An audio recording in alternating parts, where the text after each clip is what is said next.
Hello, Tom Lebecki here with the latest edition of the New Theory podcast. Today, we're getting a very special guest. Jared Rosenthal is the founder of Health Street. They are an integrated software solution that offers DNA testing at more than 10,000 clinics nationwide. As a father himself, Jared loves to address the challenges that come with being a father and then, frankly, having to deliver devastating paternity test results, which could be pretty bad. And he's going to give some insight today. Jared, what? My cat's in the way. Sorry. Welcome to the New Theory podcast. How are you doing today? I'm doing great. How are you? Good. And I am not saying he's biological father. Okay. So we want to jump right in. So first, the concept of fatherhood and paternity, versus being, a social dad. Walk us through that concept a little bit. Yeah. And I want to just say, I think you said in the introduction that I love giving bad news. I don't know if you said that. No. They love giving bad news. I'm saying having to deliver devastating news for paternity test can be devastating. And you would love to share your insight on what it truly means to be a father despite a biological relationship. So I first want to talk about paternity versus fatherhood.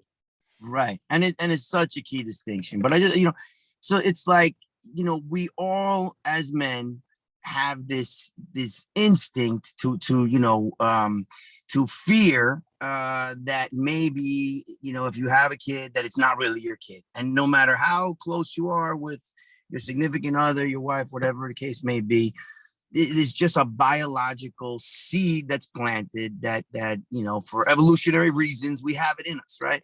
Yeah. And so we start from that point, and then that's where this question comes from, and so many other things, right? But then once you get to the situation of, let's say you have a child and you're raising it, and then that question comes up. Well, what does it really mean if, before you got this paternity test to find out if you are or are not? Why, as a child progresses, you could think of it as an infant is one kind of situation.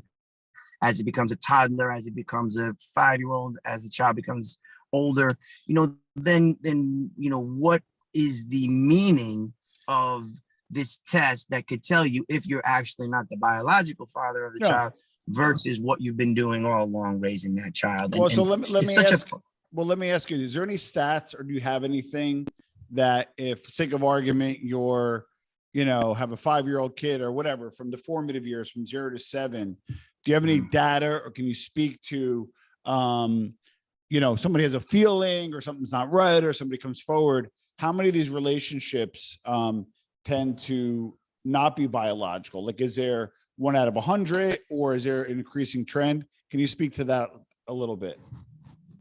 Yeah, sure. I mean, one issue is that, the timing with which someone does these tests.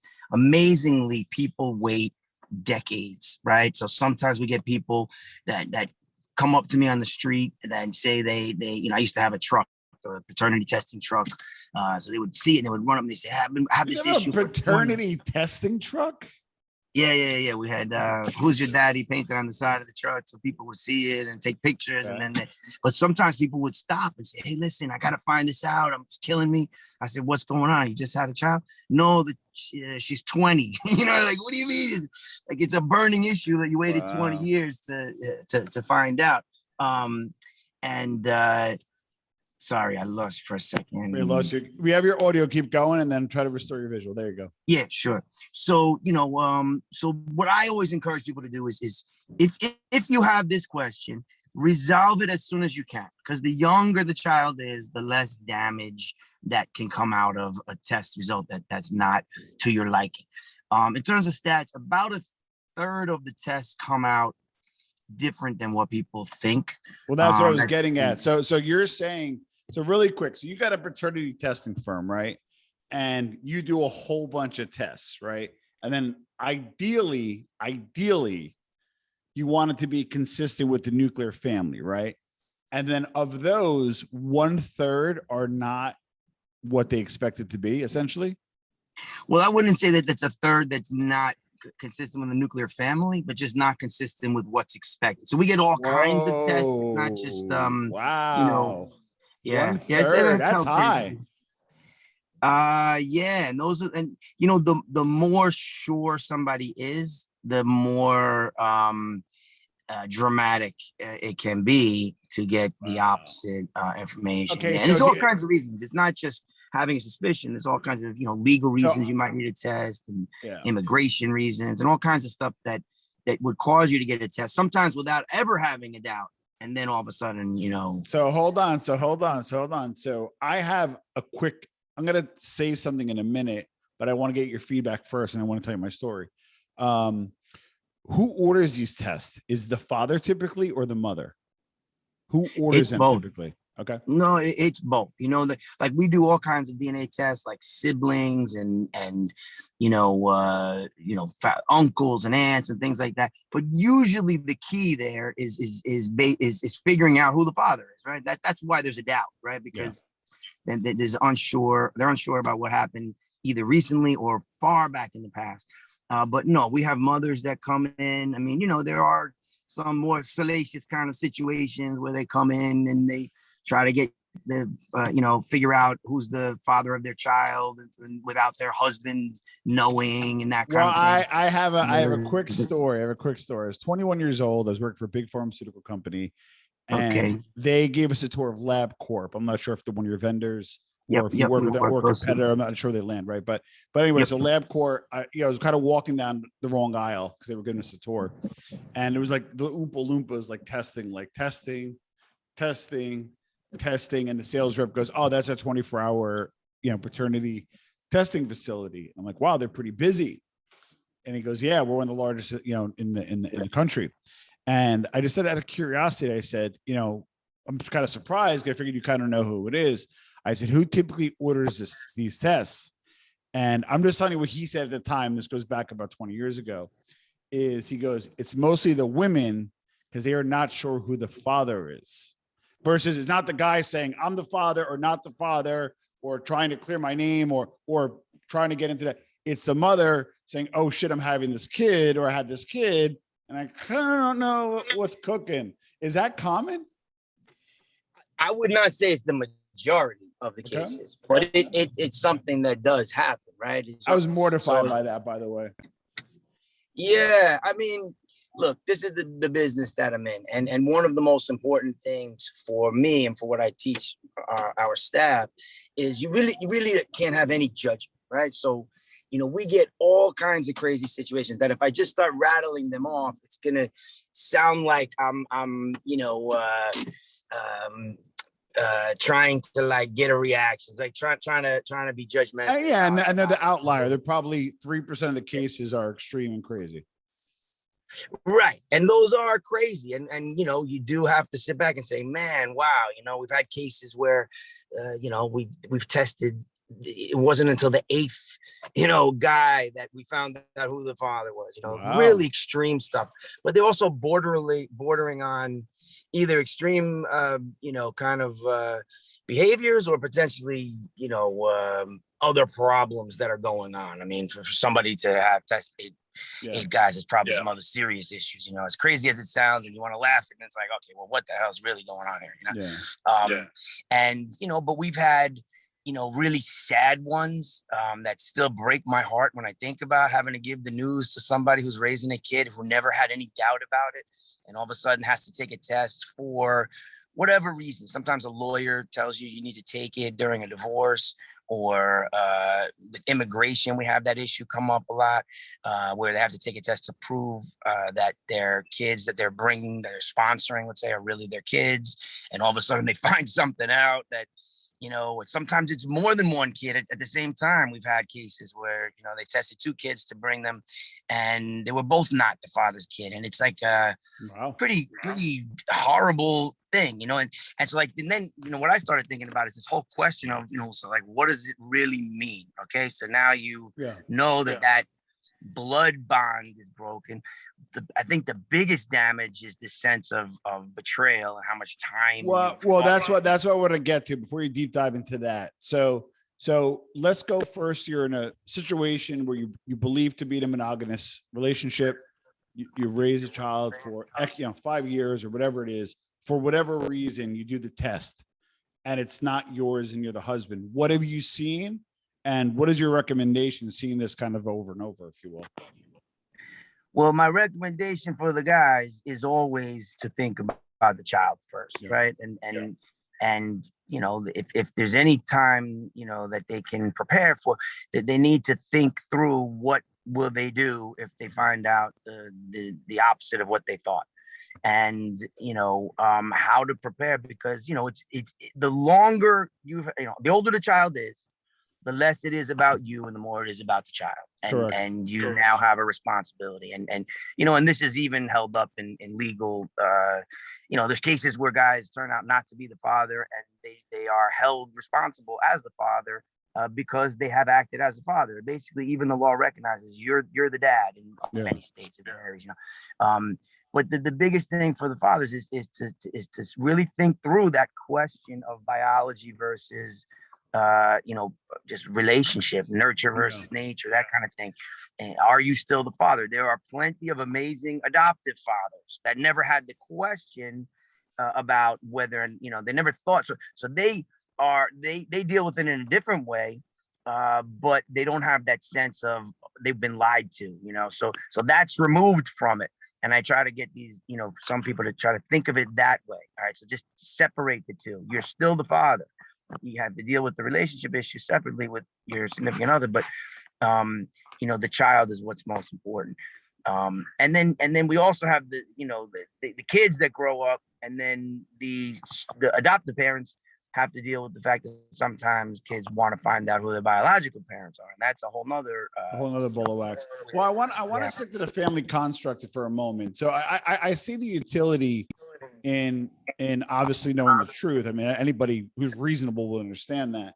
But my question though is, what advice do you have for the father who's in a situation where the kid's, you know, maybe an adolescent or toddler, and you know, you're like, I don't know, you know, what's your, like, could you get a sample of the child and sample yourself and send it in? Is it something you need the mother's consent? Like, walk us through what your recommendation is to a guy who's maybe on the fence. Okay, you know, as much as I want to say doesn't matter, it's, you know, if you're raising the child, you're the father. There are certain practical considerations, like what if the biological father was to show up? What if you're not the dad and another guy shows up? Or your partner committed infidelity? I mean, that's pretty important too. It's important to know that too, right? And a little bit. Right. But, you know, depending on the situation, maybe they're not with the woman anymore, but they're raising the child as a single parent or sharing custody. You know, there's every situation imaginable, right? Yeah. So the advice, you know, for in terms of getting the test done, if you are raising the child, if you're recognized as a father, you have the right to bring that child in for medical care. You bring the child in. You do not need the mother's consent. You do not need the mother's DNA to determine paternity, right? If you're not, let's say you're the other guy and you had an affair with somebody, or that was married, or that had, you know, that is now another man is raising a child, and you think that child might be yours. You don't have any right to bring that child in, right? So now you then need to get the mother to bring the child in order to get tested. And we have that situation a lot too. There are home tests, you know, that you can do. We sell them. There's, you know, but home paternity tests. Yeah, I mean, basically it's the same test. I mean, the test is extremely simple. You swab the cheek with a Q-tip. That's it, right? Oh. And you know, the magic is in the lab and figuring out who's the parent. The reason why you don't want to do a home test is you can't really use the results for any purpose, because it's not signed off on. People can cheat, you know, people can. Well, so hold on. Okay, so you got the home test, and you have now I get a flavor for, hey, if you're going to do it, obviously, and I can see why you do it. And then I might even have you back on another time, talk about the importance of fatherhood and that kind of stuff. But the scope of today was, paternity, you know, versus social dad, right? Or relationship, nature versus nurture. And the truth of the matter is, if you in a kid's life for an extended period of time, and they're believed for you to be the father, and you believe them to be your son or daughter, that's an unbreakable bond, you know. Then obviously the legal and the other stuff come in. So I guess, and again, we'll probably deep dive into that in another episode. But for today, I'm wondering, why did you get into this business? I guess I like drama. Yeah, I don't know. Okay. You know, I love business. I wanted to be an entrepreneur, but I wanted to do something that was real, that was more touching people's lives. And it's not always, you know, a positive situation, you know, and what am I really doing? I'm just bringing the result. I'm not necessarily helping people, but at least the business is involved with people, and I can sort of sink my teeth into it and think about it more than just, you know, numbers on a spreadsheet. Is there a safe test you can do while somebody's pregnant for paternity as of now? Yes. Nowadays we do There have that is? for the last years. Yeah, it's very safe. Now, there's 3 ways to do it while you're pregnant. 2 of them involve risk to the unborn, like an amniocentesis involves like a 1% risk of miscarriage, right? You don't need to do that anymore. Yeah. The mom can give blood from the arm, and there's free floating plasma in the blood that we can pick up the DNA from the fetus. And then the father just gets cheek swabs. So we basically compare Get the, out of here. yeah. So And there's you zero guys do risk. that too? We do that, yeah, after nine So you don't got to weeks wait of- 9 months to wait to find out if you are the father. No, you don't. And you know, that's a big one. You know, now it is a lot more expensive. You know, that one is a couple $1,000 versus $350. So it was 175,000 to raise a kid from 0 to 18, but that's another discussion. Right. And someone like me, right, the stress that I would be going through for a 9-month period, not knowing, I would pay. Right. So, you know, and if you're the mother and you're feeling that stress, it's a real good idea to get the test, because, you know, stress during pregnancy can have negative effects. And, you know, so the test is available. It's at 9 weeks. We get a lot of people doing it. And, you know, it really provides that peace of mind, because you don't want to be, you know, planning your new child, you know, future child's bedroom, and, you know, with this major issue hanging over your head. The bottom line is that these issues are so critical to identity, to family, relationship. They're so important, right? Yeah. And it's a simple test. And you asked before about advice. When someone has a question, should they do it? Should they not do it? The one thing I have seen is that once that question is in your brain, it does not go away. It's going to stay there. And at some point, you're going to get the test. So the best thing you can do, get it out of the way.